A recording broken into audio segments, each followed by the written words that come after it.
नमस्कार विद्यार्थी मित्रांनो, ग्लोबल ऑनलाईन मराठीवर आपलं सर्वांचं मनापासून स्वागत आहे. तर विद्यार्थी मित्रांनो, आपण जर महाराष्ट्र सेट 2026ची प्रिपरेशन मॅनेजमेंट सब्जेक्टमधून करत आहात तर आजचा हा व्हिडिओ आपल्यासाठी अत्यंत फायदेशीर राहणार आहे.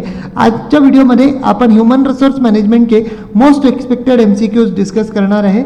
सो पहिला प्रश्न विद्यार्थी मित्रांनो आपल्याला विचारला आहे की which of the following best explains the concept of strategic fit in HRM. Alignment of HR practices with employee expectation, नंतर alignment of HR strategy with business strategy, नंतर matching the employees with the jobs आणि next आहे लास्टमध्ये आहे coordination between departments. तर विद्यार्थी मित्रांनो इथे आपण समजून घ्या या प्रश्नाला की स्ट्रॅटेजिक फिटमध्ये काय असतं की जेव्हा तुम्ही तुमची HRची स्ट्रॅटेजी तुम्ही तुमच्या बिझनेसच्या स्ट्रॅटेजी बरोबर व्यवस्थित अलाइन करता तर त्याला आपण स्ट्रॅटेजिक फिट म्हणतो. तर इथे कोऑर्डिनेशन बिटवीन डिपार्टमेंट्स दिलेलं आहे, ठीक आहे, तर हे तर नाही होणार. नंतर इथे मॅच एम्प्लॉईजला जॉब बरोबर मॅच करत आहे तर याला आपण HRP मध्ये घेतो, याच्यात घेत नाही, ठीक आहे. तर याचा राईट आन्सर बनेल alignment of HR strategy with business strategy. तर ऑप्शन नंबर बी इथे आपला राईट आन्सर होऊन जाईल. नेक्स्ट क्वेश्चन पाहू. With selection method has highest predictive validity? Unstructured interview, structured interview, reference check आणि ग्राफोलॉजी. तर विद्यार्थी मित्रांनो एक मेथड जी असते म्हणजे ज्याच्यावरून तुम्ही हे ठरवता किंवा अमक्या बंदाचं सिलेक्शन जे आहे ते केलं पाहिजे किंवा करणं योग्य राहील, तर हे अनस्ट्रक्चर्ड इंटरव्ह्यूमध्ये पॉसिबल नाही. अनस्ट्रक्चर्ड इंटरव्ह्यूमध्ये तर कोणीही काही कसंही विचारून राहिलं, ठीक आहे, तर प्रॉपर स्ट्रक्चर. रेफरन्स चेकमध्ये तुम्ही फक्त त्याचे डॉक्युमेंट्स चेक कराल, ठीक आहे. ग्राफोलॉजीच्या बेसवरही हे करता नाही येत. तर हे जे आहे स्ट्रक्चर्ड इंटरव्ह्यूच्या बेसवर करता येतं. आपलं जे प्रिडिक्टिव्ह व्हॅलिडिटी आहे ती याची जास्त असते. याच्या मागे कारण आहे की स्ट्रक्चर्ड इंटरव्ह्यू जो असतो तो अगदी पद्धतशीरपणे घेतला जातो, सिस्टमॅटिकली घेतला जातो.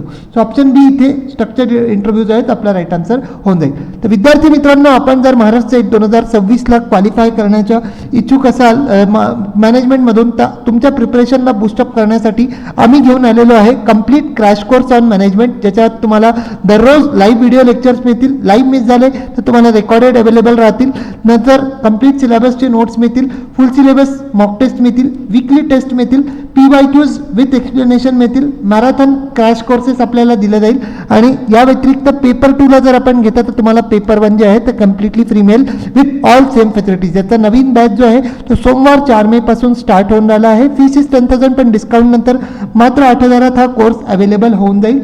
दोन्ही पेपर आणि याची व्हॅलिडिटी जी आहे ती 1 वर्षाची राहील. तर ट्रस्ट मी विद्यार्थी मित्रांनो आपण जर हा कोर्स घेता तर तुम्हाला पेपर 1 आणि पेपर 2ची सर्व तयारी आम्ही खात्रीशीरपणे करून घेऊ. तर आपल्याला दिलेल्या नंबरला संपर्क करायचा आहे आणि व्हॉट्सॲपने जॉईन करू शकता. नेक्स्ट क्वेश्चन पाहू. Assessment centres are mainly use for. Assessment सेंटरचा यूज का बरं करतो? Recruitment of worker, selection of worker, नंतर मॅनेजरियल सिलेक्शन अँड डेव्हलपमेंट आणि वेज डिटर्मिनेशन. बघा असेसमेंट सेंटर जी आहे ही एक टेक्निक आहे ज्याच्या माध्यमाने तुम्ही काय करता की मॅनेजमेंट लेवलवर कोण काम करेल त्यांचं सिलेक्शन करता, ठीक आहे. तर वेज डिटर्मिनेशनसाठी तर जॉब इव्हॅल्युएशन आहे, ठीक आहे. क्लर्कचं सिलेक्शन करणे याच्यासाठी असेसमेंट सेंटर ही टेक्निक काही वापरलं जाणार नाही. रिक्रुटमेंटसाठी असेसमेंट सेंटर जी आहे रिक्रुटमेंटची तर असेसमेंट सेंटरची गरज नाही, पण जर तुम्हाला मॅनेजरियल लेवलवर कोण जाईल, ठीक आहे, याच्यासाठी जर सिलेक्शन करायचं आहे तर मॅनेजरियल सिलेक्शन अँड डेव्हलपमेंटमध्ये असेसमेंट सेंटरचा उपयोग केला जातो. ऑप्शन सी इथे राईट आन्सर होऊन जाईल. नेक्स्ट क्वेश्चन पाहू. Which is not component of emotional intelligence. Emotional इंटेलिजन्सचा कोणता कंपोनेंट नाही? Self awareness, self regulation, technical skills आणि एम्पॅथी, ठीक आहे. इमोशनल इंटेलिजन्समध्ये बघा जे काही तुमचे इमोशनल फिलिंग्स आहे किंवा तुम्हाला तुमच्याबद्दल माहिती आहे ते इमोशनल इंटेलिजन्सचा भाग होतील, ठीक आहे, ठीक आहे. तर सेल्फ अवेअरनेस आपल्याबद्दल माहिती असणं, ठीक आहे. नंतर सेल्फ रेग्युलेशन तुम्ही स्वतःला कसं रेग्युलेट करता, ठीक आहे. एम्पॅथी जी आहे ती आपल्या इमोशनल इंटेलिजन्सचा पार्ट असते. पण technical skill is totally different, ठीक आहे. हा एक पूर्णपणे वेगळा कन्सेप्ट आहे. तर टेक्निकल स्किल याच्यात भाग होणार नाही. तर option number C technical skills इथे राईट आन्सर होऊन जाईल. Which HR practice is most aligned with the high performance work system. High performance work system बरोबर कोणची जी आहे स्ट्रॅटेजी जी HR प्रॅक्टिस अलाइनमेंट आहे? तर स्ट्रिक्ट सुपरविजन, लिमिटेड ट्रेनिंग, नंतर एम्प्लॉई एम्पॉवरमेंट आणि सेंट्रलाइज डिसिजन मेकिंग. बघा, हाय परफॉर्मन्स वर्क सिस्टम म्हणजे जिथे तुम्हाला हे पाहिजे आहे की बा लोकांनी चांगल्याने काम करावं, तर तिथे स्ट्रिक्ट सुपरविजन जर तुम्ही कराल तर समोरचा व्यक्ती काम करायला हे नाही, ठीक आहे, त्याला सफिशियंट ट्रेनिंग द्यावं लागेल, ते हे लिमिटेड ट्रेनिंग पण इथे होणार नाही, ठीक आहे. सेंट्रलाइज डिसिजन मेकिंग, अरे बाबा थोडंसं डिसिजन मेकिंगचं पॉवर त्यालाही द्यावं लागेल ना, असं थोडी चालतं. तर इथे जी मेजर HR प्रॅक्टिस आहे जी हाय परफॉर्मन्स वर्क सिस्टम बरोबर काम करते HPWS बरोबर, तर ही कोणती आहे, एम्प्लॉई एम्पॉवरमेंट, ठीक आहे. तुमच्या एम्प्लॉईला तुम्ही कसा एम्पॉवर करता हे याच्यात येतं. नेक्स्ट तुमचा असर्शन रिझन बेस्ड क्वेश्चन आहे. तर job analysis is the foundation of HRM function. नंतर रिझन इथे दिलेलं आहे तुम्हाला, it provides information about the job duties and requirements. तर बाकी तुम्हाला 4 ऑप्शन्समधून फायनल करायचं आहे. तर असर्शन तर पूर्णपणे बरोबर आहे. जॉब अनालिसिस जो आहे तो HRM फंक्शनचा फाउंडेशन आहे, ठीक आहे. जर तुम्ही जॉबच अनालिसिस नाही केला तर तुम्हाला काम कोणत्या कामासाठी कोणाला ठेवायचं हे काही कळणारच नाही, ठीक आहे. It provides information about job duties and requirements. तर जॉब ड्युटीज आणि रिक्वायरमेंट्सबद्दल तुम्हाला इन्फॉर्मेशन सुद्धा देतं. तर असर्शन आणि रिझन जे आहे ते दोन्ही करेक्ट आहे आणि जो रिझन आहे तो असर्शनचा राईट एक्सप्लेनेशन आहे. ऑप्शन नंबर ए इथे राईट आन्सर होऊन जाईल. नेक्स्ट क्वेश्चन पाहू. Manpower planning consist of. Manpower प्लॅनिंगमध्ये तुम्ही काय करता, determining the jobs to be done, identifying the skills, estimating the exist likely, filling up the job requirements, नंतर identify the skills, filling up the requirements, नंतर estimating the turnover likely to happen in future, near future, आणि determining the job to be done. तर manpower प्लॅनिंगला पूर्वीच्या आजच्या काळात जे आहे human resource planning सुद्धा म्हटलं जातं. आता बघा, तुम्ही जॉब काम कोण सोडून जाणार आहे हे एस्टिमेट करता का, नाही, ठीक आहे. Determining the job to be done, कोणते कामं करायचे आहे हे एकदा तुम्ही चेक तरी करता, पण कोणते स्किल पाहिजे आणि जे रिक्वायरमेंट्स आहे त्याला कसं फिल करता येईल हे तुम्ही बघता.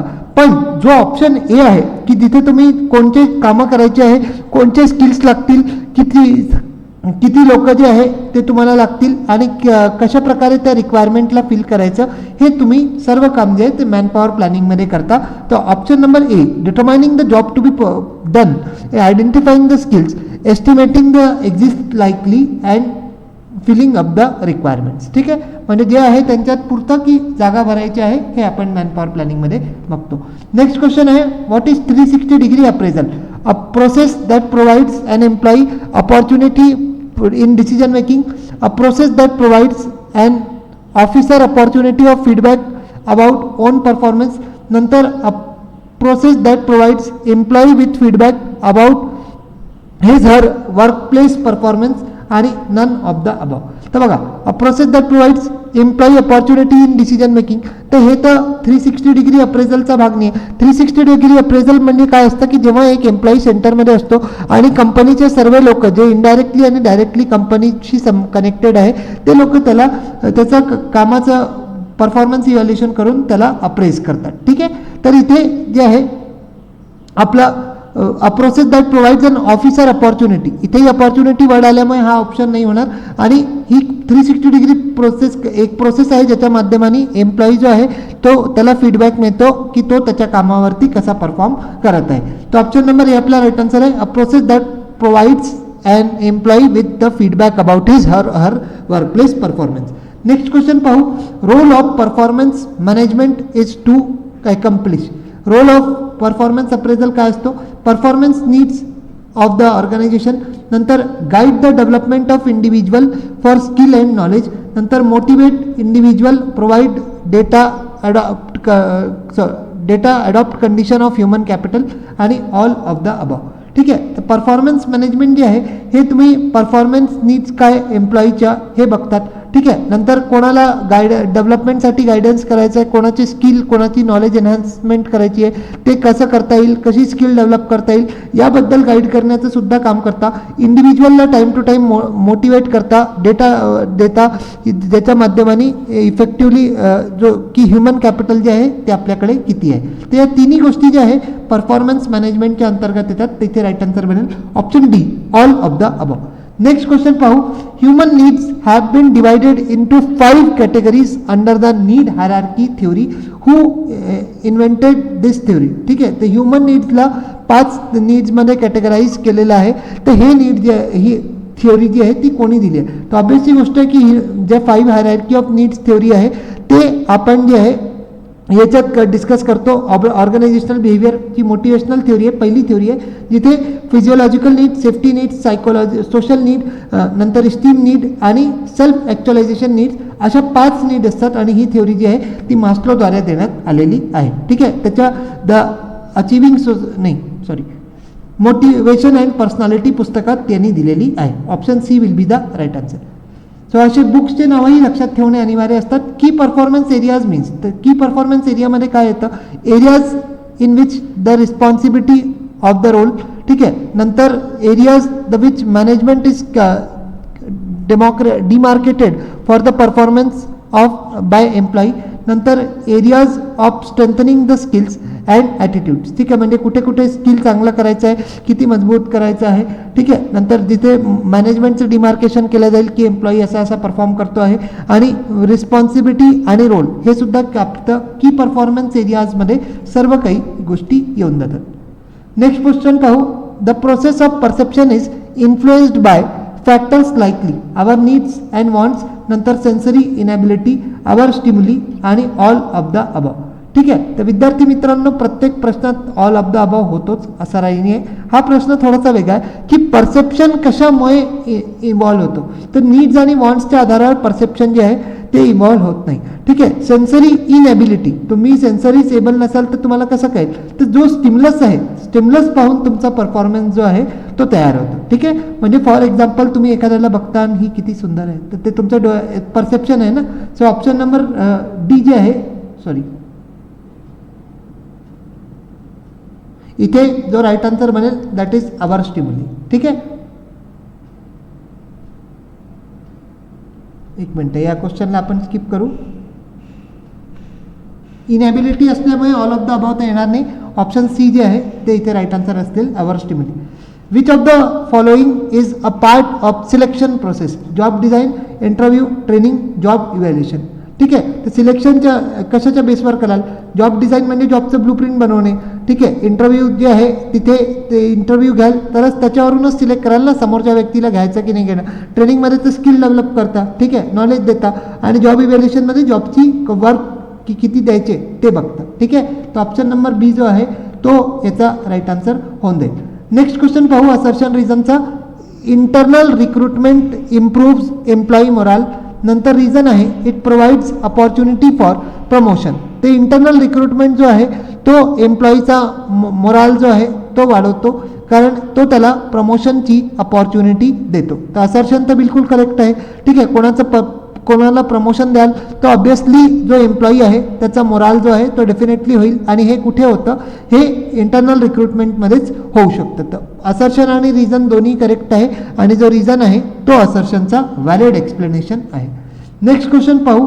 Performance appraisal is free from bias आणि it uses systematic evaluation techniques. ठीक आहे, तर परफॉर्मन्स अप्रेझलमध्ये बायस तर राहू शकतं. ठीक आहे, आणि इथे काय लिहिलं, फ्री फ्रॉम बायस. तर पहिला तर गेला, आता दुसरं पहा, it uses the systematic evaluation techniques. ठीक आहे, तर परफॉर्मन्स अप्रेझलमध्ये ट्रॅडिशनल आणि मॉडर्न वेगळ्या वेगळ्या टाईपच्या स्किल्स ज्या आहे त्या इथे राहतात.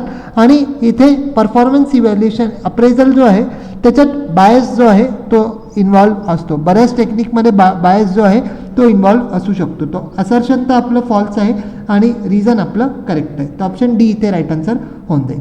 So that's all in today's video. I hope विद्यार्थी मित्रांनो आपल्याला HRMचे कॉन्सेप्ट्स आपले रिवाईज झाले असेल. पुन्हा भेटू आपण नेक्स्ट व्हिडिओमध्ये. तोपर्यंत बाय. थँक्यू.